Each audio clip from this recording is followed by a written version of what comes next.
this might be a little vague, but I would say listen. Like seriously, listen to what she is saying, and just really, be willing to try out different things. It might be like today, this might be what we're planning on doing, but that plan can change depending on, what we're going through with, like for us going through the course and learning new things. And I think it really comes down to what mom is feeling and what, mom really wants. I do think it is a joint decision, but I think you really need to listen to mom here. Okay, it is time for the reviewer of the week. And this week it is Kristen Mansky. And she says, I recommend you to everyone I see, pregnant or not, which is so fun. I love that idea. I'm not sure what it would do for those that are listening that are like past pregnancy and don't want to talk kids anymore. Or maybe, I don't know, some guys that aren't married yet. That could be a really fun way to pass along the information. I'm sure that they would love that, but keep it up. She says, first, can I say, if you are here, send to a friend. This podcast could not be more amazing. I just had my second baby, my VBAC baby, successfully with an induction I did not want, but was needed due to preeclampsia. I felt so knowledgeable throughout the entire process. At one point during transition, I said, I feel like I'm going to throw up. Once out of the contraction, I looked at my doula with so much joy and said, I feel like I'm going to throw up because of my knowledge from this podcast. I knew I was in transition at that point in my labor. For those of you who are listening, that was the second round was an excited, oh my gosh, I'm going to throw up. And that means I'm getting closer to having my baby. That was a happy moment. She says, I can't thank you enough for what you do for mamas. You are amazing. I love this review, and I love that you had that experience because I think I've shared it before. That is one of my favorite parts. Like any person that has like been involved with birth, doula, labor support, anything like that. When a mom is like, I don't feel so good, I can't do this anymore, all of that, we all kind of look at each other. Her eyes are closed, she's focused, and we're like smiling, like she's right there, So yes, that is a very exciting time. So very cool. If you haven't left a review yet, please go do so. Absolutely love it. Helps other moms hear about this podcast. Today, I have another birth story for you guys. I could not be more excited. These have really become some of the favorite thing that I get to do on this podcast. And I have mom and dad here with me today, which is just the best. I talked with Brady just for a moment, very quick moment before we jumped on here, just saying thank you for being here. I think more and more dads need to be able to share their side of the stories too, so that other dads can hear. It's not this like weird foreign thing that happens. Dads go through birth with mom. So with that, Alisha and Brady, will you take a moment and introduce yourself, please? Yeah, so my name's Alisha, and this is my husband, Brady. We have one baby, and he's about a year old now, so we're still on the journey of being parents, but it's been good. I am mainly a stay-at-home mom, but I also am a hairstylist on the side, and...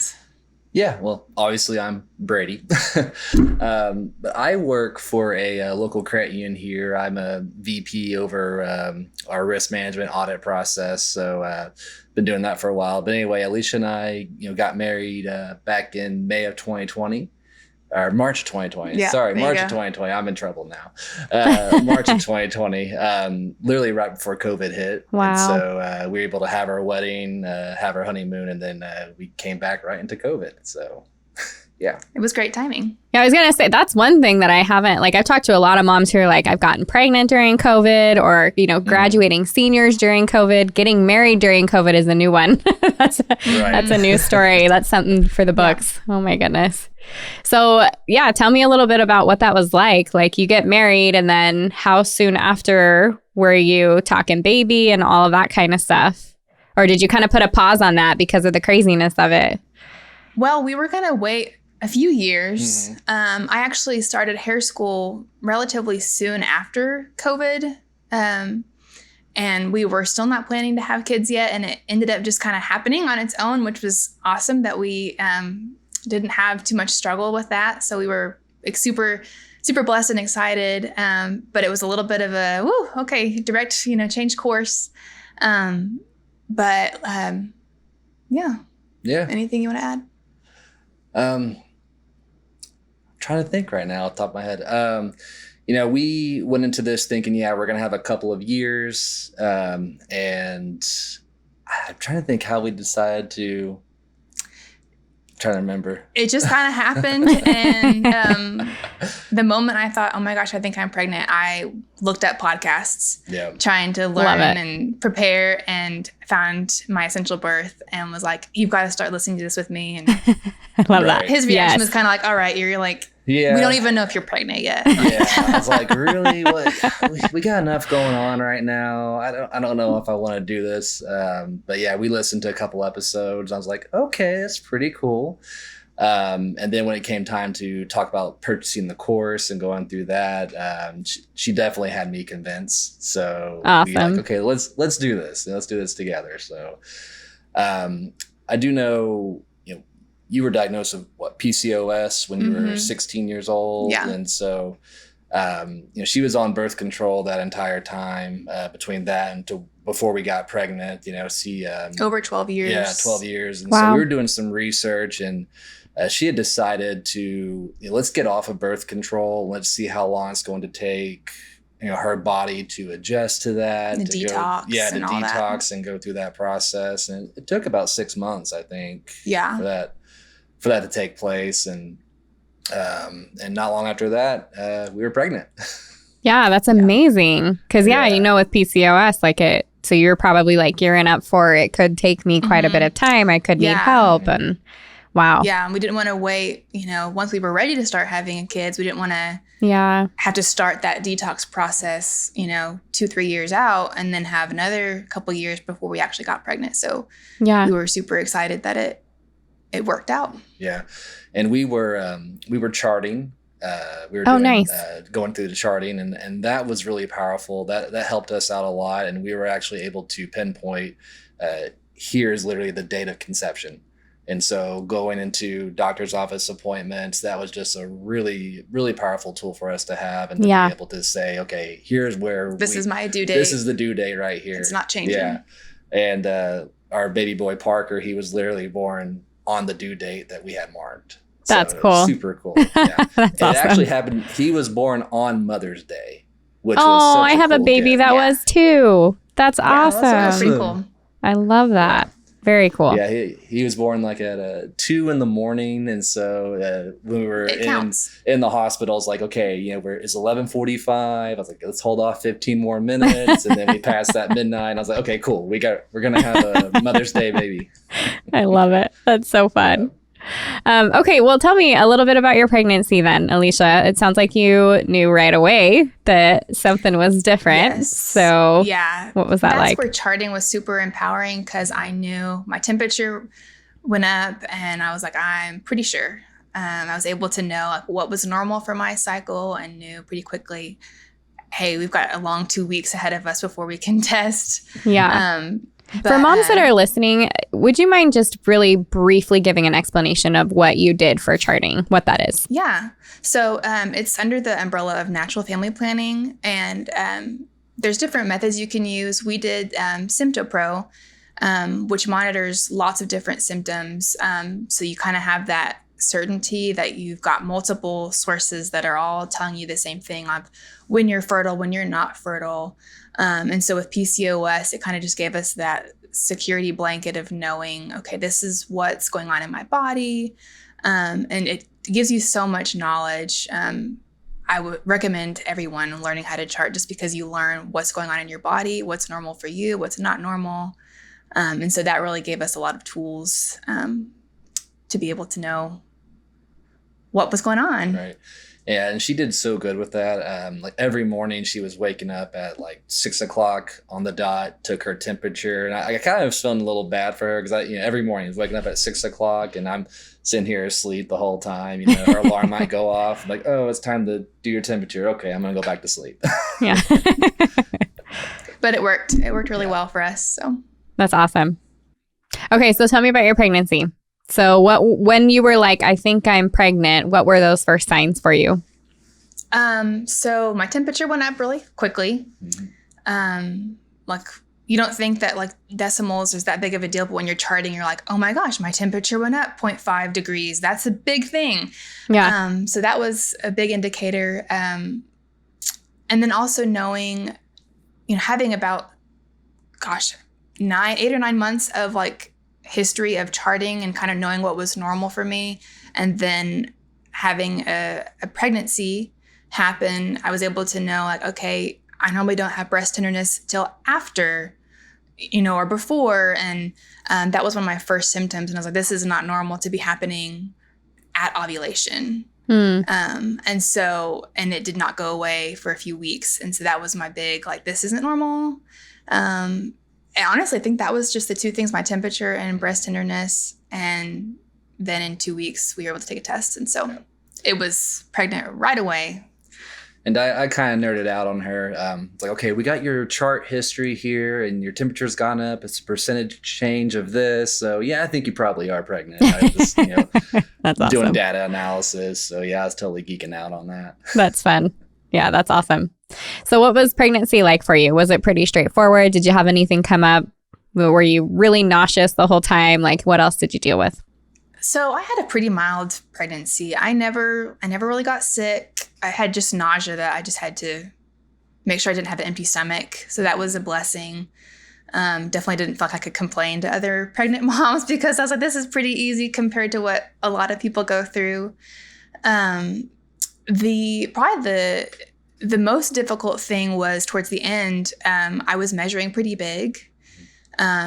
I'm very short-waisted. I have no waist. And so I was expecting it.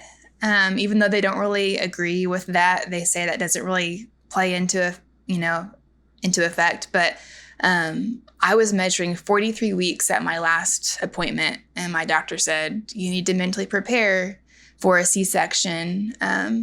He was okay with me waiting to try and, go into labor on my own. Very flexible provider, just wanted us to be informed of what the likelihood of things happening or not happening, but was open to do what we wanted to try. So he just said, there's a good chance we're going to have to do a C-section if he gets stuck. And so that was a little bit of a concern, kind of affected our day. But then that was on a Thursday. And then Friday evening, I went into early labor. And I just totally forgot all about that possibility. Fortunately, I don't know. It went from my mind, and we were able to deliver vaginally with no problem. He was just a very long little baby. So yeah. As our doctor said, we want a giraffe, not a Michelin man. Yeah, exactly. I was like, dang, man, okay. And I think that's what really helped with us having the chart and knowing, we were at 40 weeks, not 43. I think we just kind of had that confidence to say, okay, I think we're going to be able to have our baby the way we plan to have him. So that really helped. It gave us a lot of confidence. Yeah, 100%. I love when you do have that. You have that on your side, not just for the providers, but for yourself to know, like, I'm not making an unsafe or, like I can trust my own judgment here. I think that's really important. I had a question that just totally just left. Okay. I was curious about your provider because you mentioned he is pretty flexible in all of this. You said that you listened to and got education, it sounds like pretty early on. And I know that we talk about all the time, like the importance of a good provider. Did you just get lucky that first time? How did you find your provider? Did you reach out to other people? Did you interview a few? So I've actually been to like 4 different OBGYNs. And the first 3 were just kind of pushy in some of their stances and their beliefs. And after doing some of my own research or just not feeling comfortable, was like, this isn't what I need to be doing. I need someone that's going to be, a better fit. And so once we switched to doing the natural family planning, I wanted to find someone that was going to be open to that and not closed off. And so typically, natural family planning is kind of from a Catholic background. And so I thought maybe if I find a Catholic provider, they'll be more open to it if that's maybe something that they've encountered in their own faith. And so I was able to find through one of my friends a Catholic doctor and was like, well, just give it a try. It was a little stressful, but I just said, let's just go for it. And this was the first male that I had gone to. I really was like, I don't want to go to a male, but maybe this will be different. And so I went, and it was a really great experience. I'm sure there are some things that, are typical of, every provider, that they will tell you what they've been trained to say and do. But he was always very open to whatever we wanted to try. We took our birth plan in probably at the very end of second trimester and walked through that with him. And we went through each little point, and, lots of it was like, no problem. That's great. We can do that. Other things, if he had an input, he would say, hey, you might need to think about this, talk about it, and we can talk about it, at your next appointment. And so there was some things that we might have changed a little bit on our birth plan or just modified briefly. But he was really flexible with whatever we wanted to do. Something that I enjoyed with him is he was very, transparent with us, very honest, and just seemed like an all-around good doctor. He came very highly recommended, and I guess the fact that he was Catholic was kind of a plus, that he, was on board with what we were trying to do. What I enjoyed, I went with Alisha on several appointments, and on the first appointment, and I got this advice from the course, was I came in with a list of questions. Like, I was grilling this guy. I was like, okay, what's your episiotomy rate? Tell me, what's your percentage of patients with C-sections? I was just going through all those questions, and he actually seemed kind of like amused, like, oh, cool, this guy's asking me all these questions. And he had all the numbers. He just shot them out to us, and we really liked that. He had good results, I think. So that helped make us really comfortable with going forward with him. That's awesome. Another thing, I put on like a significant amount of weight during my pregnancy. None during the first trimester, which I was surprised, but then it all hit in the second and third trimester. And people would say, oh, it'll taper off as you get closer. It never did. And my doctor I asked him, I was like, do I need to be concerned? I don't feel like I'm eating for two, I feel like I'm eating healthy.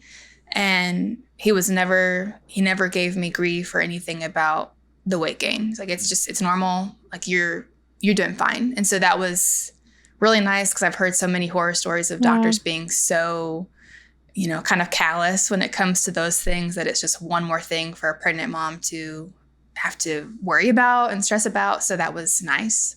Yeah. Well, and I think what you just said is really important too, where it's just, you were already concerned about it. Like, you're kind of mulling this over. Is this normal? Is this whatever? And having somebody, a good provider that can say, you're doing okay. Like, I'm sure that was like, oh, like the weight's lifted. I don't have to worry about this thing anymore. I'll just keep doing, keep going and focus on the labor and all the other stuff I have coming up. So that's huge. You did mention that you went through 3 other OBs. Will you talk for a moment, maybe just about those experiences, or what it was about those that made you choose another one and choose another one and choose another one, like what that was like? So that was prior to even being married. Okay. It was more so for just like yearly appointments and PCOS and stuff like that. So that wasn't anything to do with pregnancy and those things. So it was just like being pushy about procedures when I was in high school, that I didn't feel like, this isn't standard procedure. I'm just here to get, medicine. I'm not here to talk about STDs and all those different things, and just not getting a good vibe from that. And other things of just being really pushy about birth control, and that you need to be on it, and that you don't need to have periods, and just things that I'm like, I don't think that's what is best. And just being a little concerned that that's what they're being, told to tell patients that's okay, when I don't think it is. And so, that's kind of what just led me to find someone else. I like that. And I like that you took the time to ask around and kind of go with your gut on that. And that you landed with an excellent provider. Like, the fact that, like, you can really land with a good provider the first time, but you asked the right questions and stuff to make sure that it was going to be a good relationship, both of you. And I think that makes such a big difference. So that's excellent. So it's an OB. So you gave birth in a hospital. Well, let me switch gears just for a second here, since I have Brady here. Okay. Tell me, Brady, did you go to doctor's appointments with her? Were you able to attend any of those? And what was that like for you? Yeah. So especially at the beginning, I went to all of those, and to the, I guess you call them the milestone appointments, when they do like the ultrasound and everything. I didn't go to every single one, but I went to, I would say probably maybe a little over half of them. And that was good, just to be able to hear what the doctor was saying to her, to make sure that we're all on the same page and that, we have the same plan going forward. But it was really cool. It was a really big emotional experience, a lot more emotional than I had realized it was going to be, especially on that ultrasound one, that very first one. Like that was a huge moment. I'll always remember that first time, we got to see our baby, so. But yeah, it was a lot more emotion than I anticipated. And maybe that's just me. I don't know. Maybe I'm more emotional than I realized. But yeah, it was great. It was great. And I enjoyed just being able to just sit down with her and the doctor. So. Yeah. Well, and what was that like for you, coming from like dad's point of view, supporting her month to month and all of that? How did that feel for you? What kind of advice would you have for other guys going through that? Like, what stood out, I guess, as you were supporting her throughout that time? Yeah. This might be a little vague, but I would say listen. Like, seriously, listen to what she is saying, and just really, be willing to try out different things. It might be like today, this might be what we're planning on doing, but that plan can change depending on, what we're going through with, like for us going through the course and learning new things. And I think it really comes down to what mom is feeling and what, mom really wants. I do think it is a joint decision, but I think you really need to listen to mom here. Yeah, I'm going to agree with you. I love that. Don't sit there and try to offer your solutions. Just listen to mom. Yeah. Okay. Tell me a little bit about both of you, what you did to prepare. So you listened to podcasts, you took the course. How did you take the course? Did you guys sit down and do it? Was it like you did it every week on the spot? Like you had a set date and time? Like what did that look like for you? And then tell me a little bit about how you use that information on your daily. So once we talk about that, I want to hear like what you did every single day, or what you were really regular about, that helped you both get prepared for this experience. Yeah, so we did the course. We tried to do it like every week, roughly. There was some times where it was like, hey, let's digest this a little bit before we jump into the next. I will say I did not do as good of a job with exercises as I would have wanted to. I was in hair school full time. And so by the time I got home, I was exhausted and would be ready to go to bed at 5 o'clock. And so, and I was on my feet all day. So that was pretty exhausting for me. We did try to do like all the different counter pressure, which really helped. I feel like when we got to third trimester, that's when I felt like I can feel some of the relief that this is providing, since I'm getting bigger and I'm having more pressure put on all my body. And so that was probably when we had the most like counter pressure practice and trying the different techniques, because she was able to see which ones were working and what she was most comfortable with. And so we were just kind of getting ready for that. I know when we were going through the courses, I was the note taker. So I literally had my legal Nice. pad and I was just writing down, okay, week 1 course, such and such, and just going through and writing down, everything that I could, so we can try to, go through those notes together. And, Yeah, trying to meal prep and getting enough protein. He was helpful with that because he cooks more often than I do. So he kind of took on that responsibility of, okay, let's get you some salmon and, get you some vegetables and take care of, the meal prep stuff. So that was very helpful. I had a birth playlist on Spotify that I would listen to a lot. Just praise music and calm things. And I would probably almost daily, I would listen to it and just visualize the kind of birth that I was, hoping to have. And, which was really great leading up to it. Unfortunately, I didn't even have a moment in the hospital to get my playlist going because how fast everything went. But I can still hear songs, and I associate those songs with pregnancy and birth because I just listened to them so much during my pregnancy. That's really neat. Were there things that you guys did together? So like there's labor rehearsals or relaxation practice or meditation time, or maybe it was just communication for you guys. Were there things that you found yourself doing pretty regularly that helped both of you leading up to that? I would say reviewing our birth plan.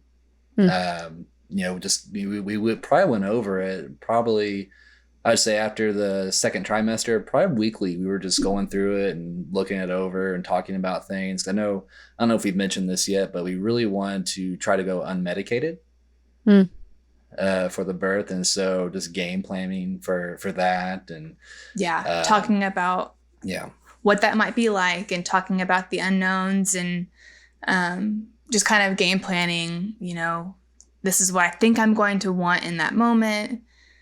But, this might happen and then I might want this. And so I think communicating and just talking about, what it will be like. And so that we're both kind of on the same page of how we're feeling about it all. We definitely prayed just about the whole experience, that it would be a good one and smooth. And that, because I know I went into it thinking I'm going to have to fight really hard for what I want in this birth with the medical staff. And so that was kind of a stressor for me. And unfortunately, our nurse was awesome and really supportive. So we didn't really have to worry about that. But just praying that would be a smooth thing. That's awesome. How about in regards to stuff that you learned in the birth course and stuff? Was there something that was like your favorite thing? You're like, I didn't know this and I'm so glad that I learned, whatever. Was there something that stood out to you? I want to ask both of you kind of individually or together. Sure. Like, was there something that really stood out to you that you're like, oh shoot, I'm so glad I know this now? There's so many. I think just what you guys have said in your podcast so many times, that you don't know your options. If you don't know them, you don't have any. And so that kind of encompasses so many of the things, of knowing that you can stand up, you can be in the shower, you can deliver on your side, all those things, you can say yes or no to all the different things, that you are an active member in the birth, not just someone in a bed being told what to do. So that was probably my biggest takeaway. Yeah. No, you kind of stole my thunder there. Sorry. But yeah. Sorry. No, that was really, I think, powerful too, to know that, you don't have to do every single thing they're telling you to do. Like if you didn't want to wear a hospital gown, if you wanted to deliver like wearing a nursing bra, or a sports bra, there you go. Something that I really thought was really cool, since we were trying to go unmedicated. One of the things mentioned in the video, I think you guys referenced another, I forget her name. I think it's Penny Simpkin. Penny Simpkin. Yeah. We went to some of her YouTube videos, and one of the things that was talked about was having a code word. So if you're going unmedicated, and here's your code word that, this will allow you to vocalize whatever you need to do. If you need to scream and, all that, until you say your code word, we're not going to offer you medication. We're going to keep that temptation away. And so I loved that, because I was really nervous going into this, trying to do it unmedicated for her. I was really nervous about that. But hearing that advice made me more comfortable. I was like, okay, I think we can, I'm on board. So. That's awesome. Yeah. Penny Simpkin's a dream. I'll put that, I'll make sure to get that link in the show notes for everybody listening. Okay. So you're getting closer to birth time. I'm going to assume you were 39 plus a couple of days when you had that final interview with your provider. And did you do any kind of vaginal exams during that time? Did you have any idea how close you were to things or what your body was telling you? And then what kind of labor preparation, if any, did you do coming up to that? Did you do red raspberry leaf, evening primrose oil, anything, acupressure points, massage, anything to encourage labor to begin? Okay. So I actually competed when I was in hair school. I was doing a hair competition, and I made it to the state level, and I was 38 weeks pregnant when I went, and it was not in our home city. And so I was very nervous that I was going to go into labor.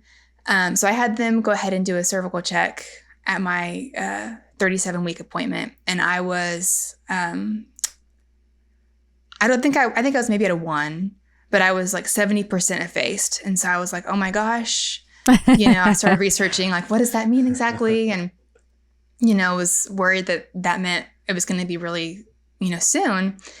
And I ended up not going into labor, but I was still like, it could happen anytime. And at my last appointment, it was on a Thursday, went ahead and had a cervical check again. And I was still, I wasn't even at a 2, I don't think. I was still just maybe a 1. And I had him do a membrane sweep. Pretty much, I think I might have started on Thursday. Mm-hmm. Maybe Wednesday, I started pumping to do that nipple stimulation, and would just do like 5 to 10 minutes at a time. And then we had gone on a few walks, but that was really, I didn't do castor oil or any of that stuff. And then Friday evening, I was actually cutting my husband's hair, and I started feeling like period cramps, and I was like, oh, this is so weird. Oh, and realized like, this is labor. And so I went to bed that night thinking, I'm going to go into labor tonight. Like, it's going to get intense once I've relaxed and gone to bed. And nothing. And so I woke up thinking, oh gosh, okay, that's a bummer. And so we went on a walk. I still pumped even on Saturday. And I was able to take a nap. I was having contractions, but they weren't consistent. And this lasted all day Saturday. And I kept thinking, man, is my pain tolerance just really good? Like, do I need to be worried that, like, do I need to go? And we were watching a movie, and the movie ended, and I looked at my husband and I said, hey, time this next one. It feels like it's going to be kind of strong. And I'm leaning over the couch, and then my water broke. Oh my gosh. And so I was like, oh my gosh. There's some intuition right there. I feel like this next one. And it was instant. So I had been in early labor for 27 hours. And then the moment my water broke, everything happened. Baby was born within 5 hours after that. Mm-hmm. And I went and got in the shower and rinsed off, thinking that was all the water that was going to come out. Not realizing that, oh, hey, you're still going to be a mess until this baby is born and you're cleaned up. So while she was in the shower, I was going around the house crazy. Like, I had all the bags packed. I'm throwing them in the car, and come back and check on her. She's staying in the shower, and you could tell that she's in pain. I'm like, okay, let's get out of here. Let's get to the hospital. So we take our path to the hospital, and we get to triage in the moment. And you were at a 6. I was at a 6 when we got to triage, and we're probably like 30 minutes from her after her water had broke. So she's at a 6. That's amazing. Triage. So it was game on pretty quick, and it was. By the time we got to like our delivery room, I was at a 7. Yeah. And we didn't even have time to like put her music on or anything. I mean, it's kind of funny. We packed like 3 bags, and we realized afterwards we overpacked for this thing. Everyone does. It was totally normal. My husband and I on our second baby came in with like 2 full suitcases. Like, we were just going to go to town. Like, what were we thinking? Yeah. I actually ended up using one of the hospital wheelchairs to bring all of our luggage in. I love it. Yeah. But it just sat in the corner the whole time. So that was kind of funny. But we got to our delivery room, and I think she had me get on the bed, and she checked me, and I was at a 7. And I said, I really need to go to the bathroom. And she was like, I don't think you do. I was like, no, please let me just go. I'll feel better. And so I go, and at that point, Brady takes the time to give her the birth plan and tell her, hey, we're going to do unmedicated. And I'm like stuck in the bathroom on the toilet thinking, I can't get up. And I couldn't talk. I couldn't verbalize. And in my head, I couldn't even think to like just clap to try and get their attention. Hey, I need help in here to get out. And, quickly learned I did not need to go to the bathroom. This is just labor. And get back into the room. Finally, the contraction had passed. And then I threw up. Yeah, so that's when I knew. She has a funny. Yeah, that's when I knew like this was game on. Like we are in transition because ever since I met her, she's never once thrown up in front of me or even like Ever. I was never. Like, I'm nauseous. I'm a little sick, and she never has thrown up. Well, we had some chicken nuggets earlier that night. And then when she started throwing up, those chicken nuggets came out, and I was like, "Oh, this is real. Here we are. This is game on." And we had a great labor and delivery nurse. Like when we got into the room, she was like, "I am not leaving you guys because you're so close." And so she was really supportive of everything, and she did such a great job. So I think we were really blessed to have her. And she did an interesting thing. So I made it. I was an 8 the last time she had checked me. And then I got to the point where it just clicked in my head where I just felt like I can't do this. And all of my pain was in my tailbone, which surprised me. I was expecting it to all be in my stomach, but it was very minimal. It was all in my tailbone, which was just I just wasn't prepared for that. And with how quickly everything set on, I was never able to like get into a breathing pattern and to be able to relax. And so that was really hard for me. And eventually I said my code word and I was just like, please get here. And, I'm already probably at a 9 at this point. I don't know if he's going to make it in time to give me an epidural. And he did. Mm-hmm.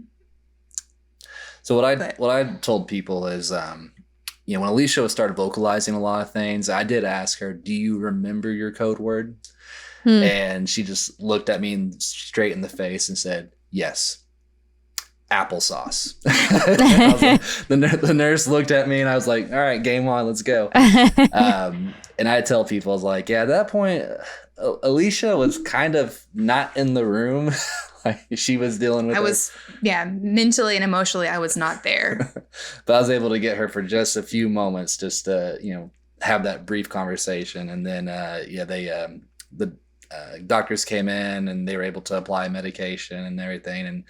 And that changed the demeanor of the room. Like everything kind of calmed down. And yeah, you said that I came back at that point. Yeah. And was able to talk. And so it was definitely, my goal to be unmedicated. I was really worried beforehand. Like, am I going to be really disappointed in myself that I didn't make it? And I was pleasantly surprised that when after the fact, I didn't feel that way. Getting to go into labor on my own and have my water break on its own, be able to feel what a normal contraction feels like without Pitocin. That was enough for me. I felt really happy with that. So that's been really, really good. Now for the next one, I don't know what I'll do. I might try unmedicated again and try to do more relaxation practice and do a better job at that to prepare better.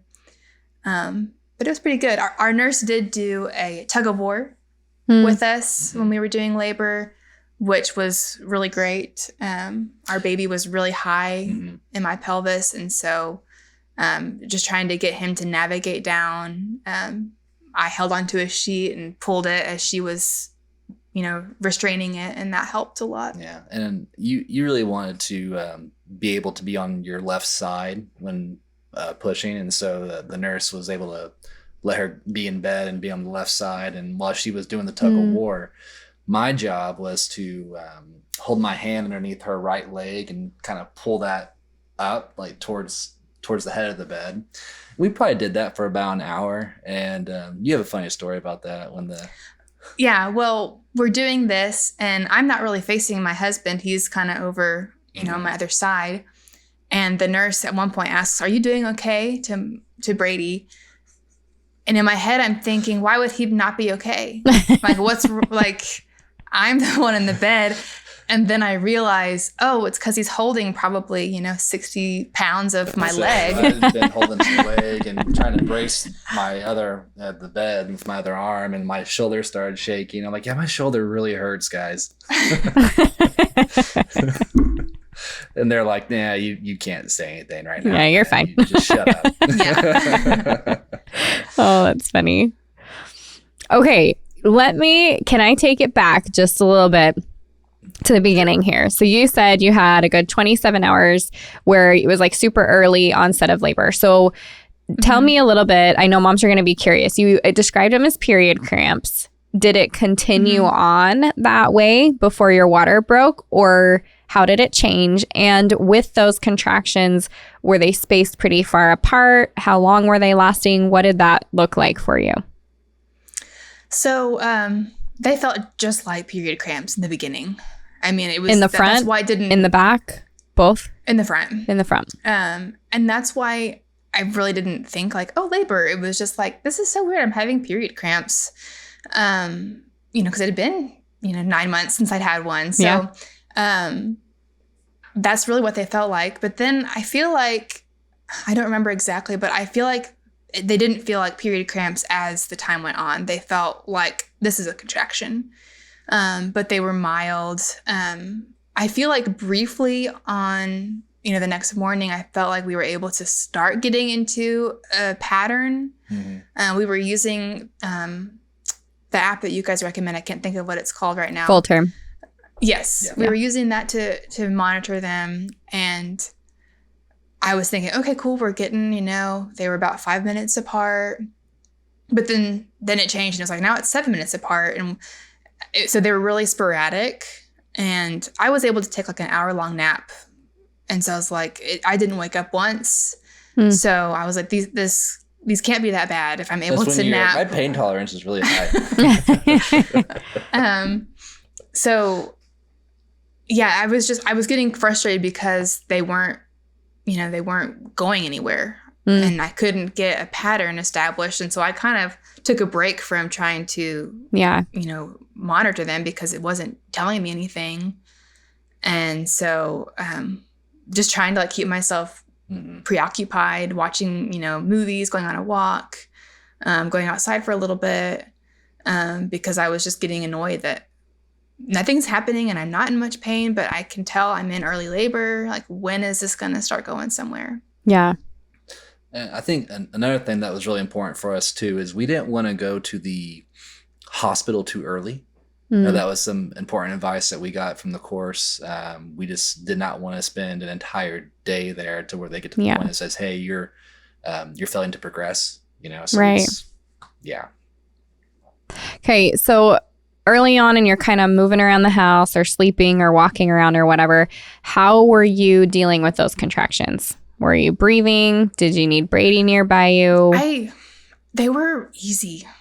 That's why it was so frustrating, because I'm like, all right, like, when's it gonna get hard? Because like I lost my mucus plug that morning, and so I kept thinking, okay, cool, this is gonna be it, like anytime now. And so I think I was just really impatient, and it really was. I mean, it was just more of an annoyance than painful, just like, okay, like how extreme is this going to be for me when it's actually, and not knowing how far I was, how, what my cervix was at, it was hard to know, like, am I at a 1 still, and how much longer? Yeah. So yeah. And then you have this big contraction and your water breaks. And then do contractions completely switch how they were feeling from before? Yeah. And how did they feel after? So when that's my struggle, was figuring out like exactly when a contraction would start and when it would end. It was really hard for me to decipher, like, okay, I think it's over now. Because it would just really be, subtle, and then it would kind of taper off. And so when I felt the strong one coming, I was like, this one feels different. Get ready when I tell you to start the timer. And then literally I told him to start, and I felt like, I don't even know what it felt like. Yeah, your whole body. It was like a pinprick. You just shook. A really strong pinprick. And then my water broke, and my whole stomach kind of got tight. Even like the appearance, I felt like looked kind of tight. And really, I would say once we got to labor and delivery, the contractions were on top of each other, and I was not able to talk at all because there was no rest. But up until then, from my water breaking to getting to labor and delivery, I mean, it was very focused. I mean, where I would be vocalizing and I would be able to say a few things in between contractions, but not much, just bare minimum of what I was able to say or need to say. But that is something that with our next, I've already told him, hey, I'm going to need you to like give me options because I couldn't talk for myself.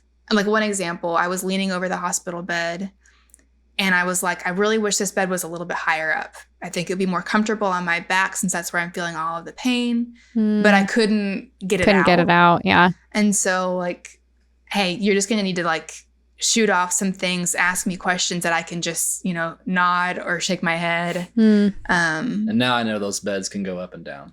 Yeah. So yeah, that would definitely help to be just given some verbal questions that I don't have to give a verbal, sentence answer. Sure.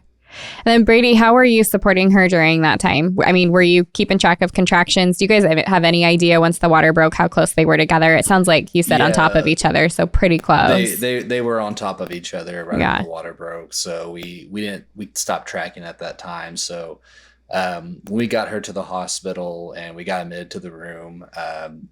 It's pretty much trying to do counter pressure most of the time at that point. Just me and the nurse were, trying all the different pressure points. And I think they were working a little bit, but the nurse was really good at them. I was like, do what she's doing. She's hitting it right on. Yeah, that's Once awesome. Again, I'm like, my arms really hurt, babe. But yeah, I would say just doing the counter pressures was the main thing I was doing. And then being able to, before that, get the nurse on board with our birth plan.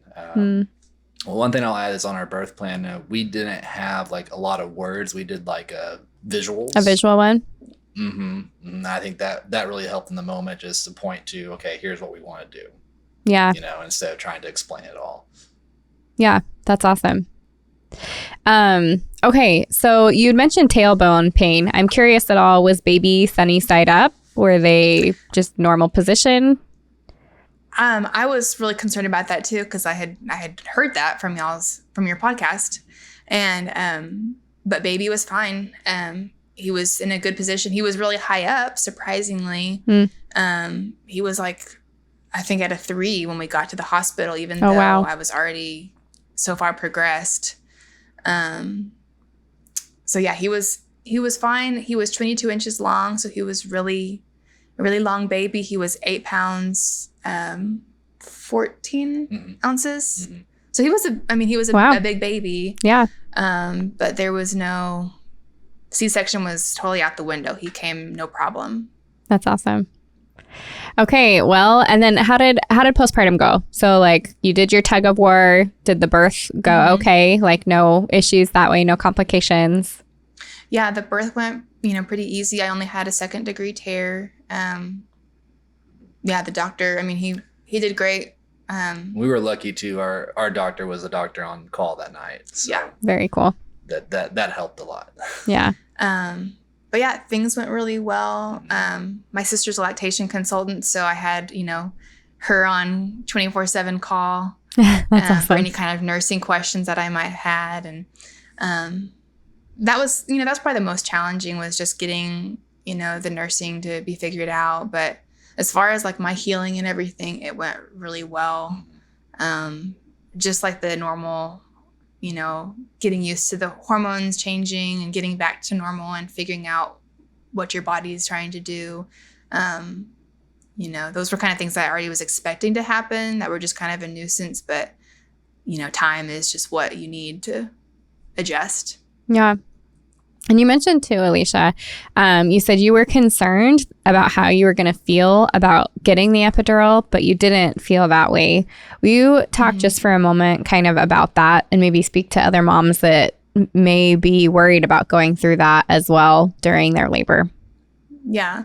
So I'm a pretty competitive person. Like when I care about something, I'm very competitive. And so our first argument in our married life was over a card game.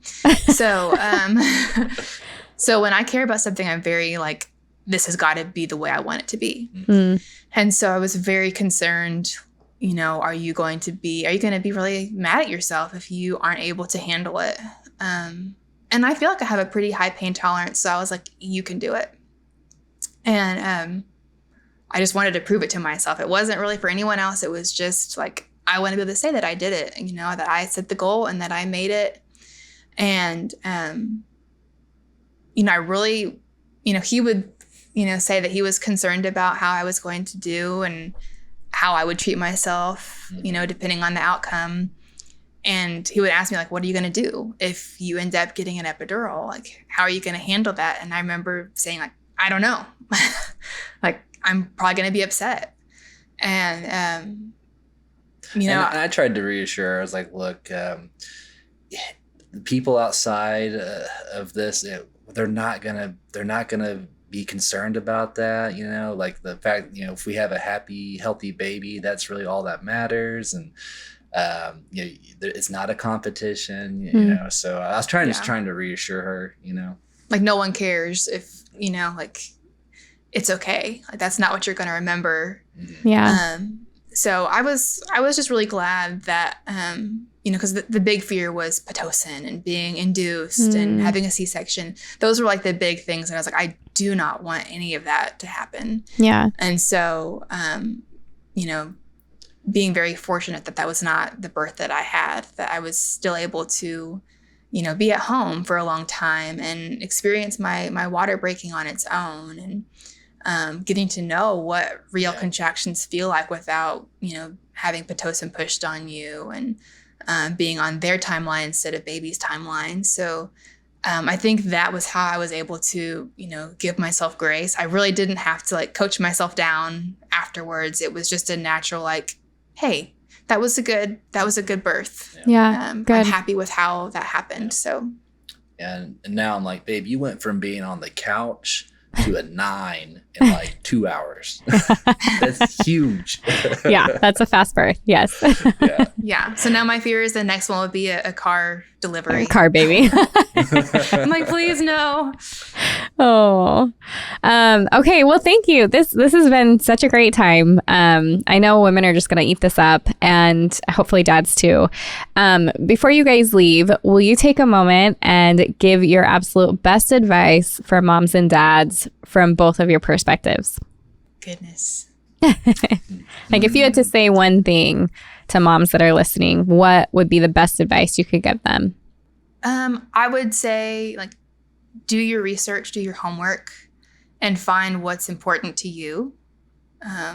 Because some women are going to be fine with certain things and others won't be. And so you're going to have your own priorities. And so communicate that with your spouse or your significant other and be on the same page and go forward accordingly. Yeah. And my advice to dads is when talking with mom, don't just hear, but listen, you know, listen to her and, you know, don't try to offer your typical male solutions. Here's what I would do. Here's how you need to do this. No, listen to mom and just be as supportive as you can be. And having the knowledge too, because it wasn't just me knowing what was going on in the labor. He knew what was going on too and knew what to look for and knew you're in transition. And that provides a comfort to me or to the mom that I'm not alone. It's not me and the nurse. It's me and my husband and the nurse. Yeah. Yeah, that's huge. I think it gives a lot of power to dads to have that knowledge instead of feeling like, oh, I don't know exactly what's going on. And so, you know, we're stuck listening to or having to agree with whatever is coming at us, not having that ability to be like, actually, I'm kind of aware of the situation here and I know what happens internally and I kind of know what the monitors are saying. Like you have all of that kind of mulling around in your head to be able to form a better picture of like how to support mom through that process. So yeah, I think both of you spoke like just truth to other people listening about how you can really support each other through that process. Because, you know, I'm sure it was, you know, next to some other things that we do in life, like this is one of those bonding things, having a baby together. There's nothing like it. And working through the labor process together, in a good way where you know how to love and support each other, I mean, you come out the other side and you're like, nothing in this world could have bonded us the way that just did, you know? So it's pretty powerful. Yeah. And another, and just I want to share this little story with you real quick.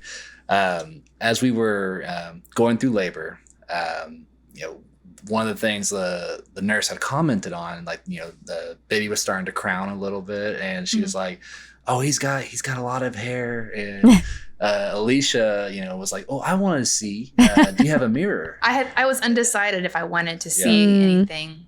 And that's what I was like, he's got hair? Really?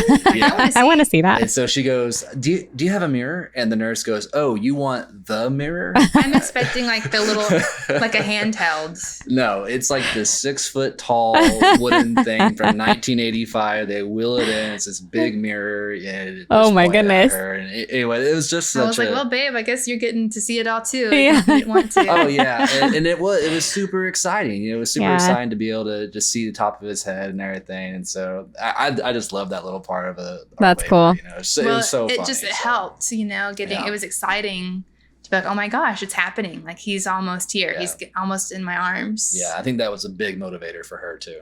So. That's cool. Yes. Well, thank you both for your guys' time, for your story, for your wisdom. I really appreciate that. And I'm grateful that you guys were able to join me here today. Thank you. Yeah, thank you.